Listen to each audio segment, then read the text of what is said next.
Hey friends, Karl and I are back home in Ohio from our summer vacation. I just wanted to make a video recap, mostly for me. But yeah, oh my goodness, I slept all day in order to kind of recover because I think our trip was, well, right under a week because we left on Monday, I think, and came back on a Sunday. So yeah, we started by driving to Detroit. We spent one night there. We made like a stop in Toledo and a few other places on our way up there. And Detroit's not too far from where we're at. I think it's like 2.5 to 4 hours. So that'd be some place that we can go scout out for like a weekend trip in the future. And Detroit was really cool, like really massive, lots of really large, cool public sculptures and stuff. We pretty much just kind of like explored the downtown area a little bit, and we went out to a large park area on an island called Bell Island Park, and that was really nice. So I look forward to exploring that more in the future. And then we crossed the bridge into Windsor,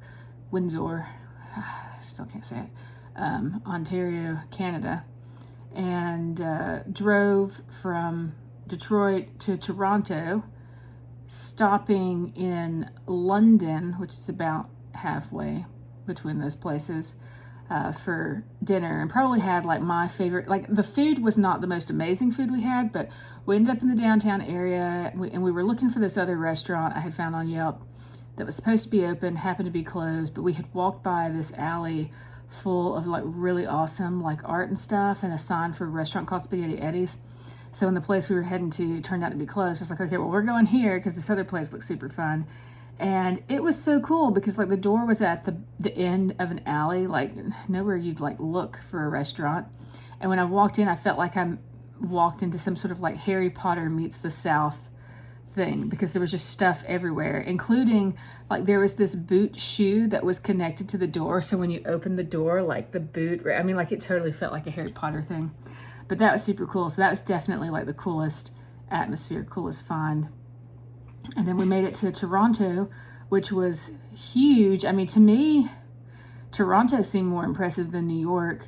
I think New York has a more dense population, but like the skyline and stuff like that in Toronto was really cool. And we got a place right in the middle of downtown next to CN Tower, so it was the perfect location. And we spent 3 nights there, and like the highlights of our time there was going to the Art Gallery of Ontario, which had some really cool stuff, including an infinity room and some other interactive stuff, and a Mary Cassatt exhibit that were really nice. We ended up at a little French restaurant called La Palette, and that's probably where we had the most amazing food. We had like a charcuterie board, and I tried foie gras. I told Carl I'm just going to call it frog gras, which is like a stuffed duck liver. It tasted way better than it sounds, but it was really good. And then we went to CN Tower and ate at the 360 restaurant, which revolves, makes a full revolution every hour, so you get to see the entire city. And we did that during the day, which was great, so we got to actually see what the city looks like. And there's lots of cool public art and places. We went to one place called Graffiti Alley that was really neat. And then Carl found us a speakeasy called After 7, so that was fun. We walk into a yogurt shop and you ask for a number 8, then they let you into the speakeasy. And afterwards, we went to a place called The Warehouse that I totally thought was a dance club based on the music and there being a bouncer outside. And then we walk in and someone starts to seat us at a table, and I'm looking around and I'm like, where's the dance floor? And they're like, oh, sorry. Yeah, people get confused about that. But Carl was hungry, so we stayed. And we had some really good poutine there, like really good. So that was cool. And I don't remember what else we did in Toronto, but eventually we made our way down to Niagara Falls, and we stopped in a town called Niagara on the Lake that several people had told us that we should stop at. And it was a really charming town with some beautiful parks and cute little shopping area downtown. I got like a cool Intuit, which is what they call their native people, bone marrow bracelet. I like it. It's cool. We got like a cool piece of art. It's going to go in this house somewhere. And had a nice meal there. Once again, I got a charcuterie board. And then went down to Niagara Falls. And yeah, everybody's right. The Canadian side of Niagara Falls is way better. The Canadian side of Niagara Falls is actually a lot like Gatlinburg, Tennessee, or Pigeon Forge, Tennessee. Like it's got, like all of those fun attraction things and like the little shopping area outside of the park itself and a Hard Rock Cafe and some other stuff. We had poutine for dinner there again, and it was too much. We didn't realize how big it was going to be. But the falls, so you can see the falls best from Canada side. So you have the best view of the falls. And then my favorite thing in that area, though, was we were just walking down the sidewalk heading towards the Hard Rock because Karl collects the pins, and I saw the entrance to a little garden park. It's called Oaks Royal Garden Theater. And oh my goodness, it's now one of my new happy places. Like if we're ever back up there, like I definitely want to go back there. Well, first, if you're looking for like a non-crazy place to see the falls, I mean, you can only see one of the falls from it, and it's a little distant, but it's not nearly as crowded. It's very peaceful. It's a nice place to relax. But outside of the amphitheater part of it, there's like it looks like a Japanese garden. There's like a pond with like maple tree, Japanese maples and like large rocks and stuff. And it was just perfect. And so that night we crossed to the American side of Niagara Falls and get a room over there.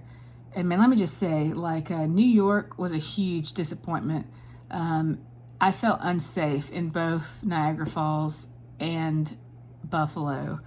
I did not feel, and the people, after coming from Canada where the people were so nice and going to New York, like the people were just like not, I thought we were going to get shot at one point. We were only like 6 blocks away from Niagara Falls. Like there's like nothing on the American side really. Like there's this one building that's got like a VR arcade, and I think there might have been like a Ripley's or something, but like there really isn't anything over there, which is just a really big surprise because that's such a big tourist attraction. And I know not all Americans have passports, so it's not like you can just cross to the Canadian side. Like everybody can cross to the Canadian side to hang out and then come back. So yeah, that was weird. And then the next day we drove down and we stopped in Buffalo for lunch. We were going to explore, but it didn't really look like there was anything to see. We'll give it another shot in the future. But we went to, I think it's called the Anchor Bar, which is the place where buffalo wings were first invented. And we had a very good lunch, and the buffalo wings were very good.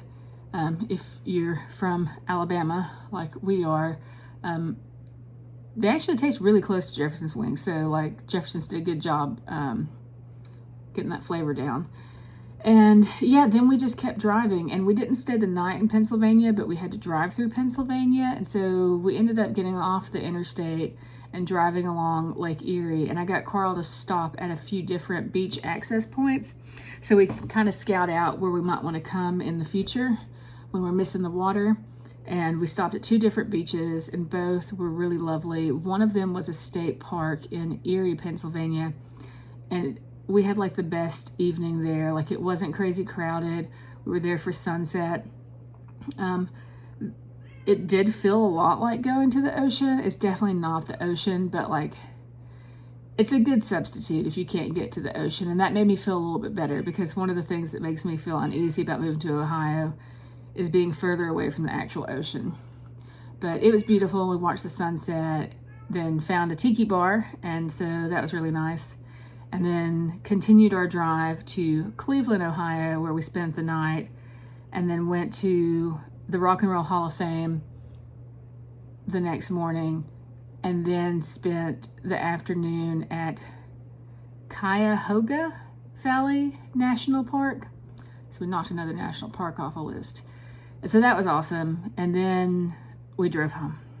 So it was a whirlwind tour. We consider this a scouting trip, and I think the highlight of this trip for us, was definitely Canada, but we pretty much winged the whole trip. Like we didn't book a single room until like 2 hours or less before checking in, which allowed us to be pretty flexible in where we were at, and that was super nice. So yay, now to catch up on all the sleep.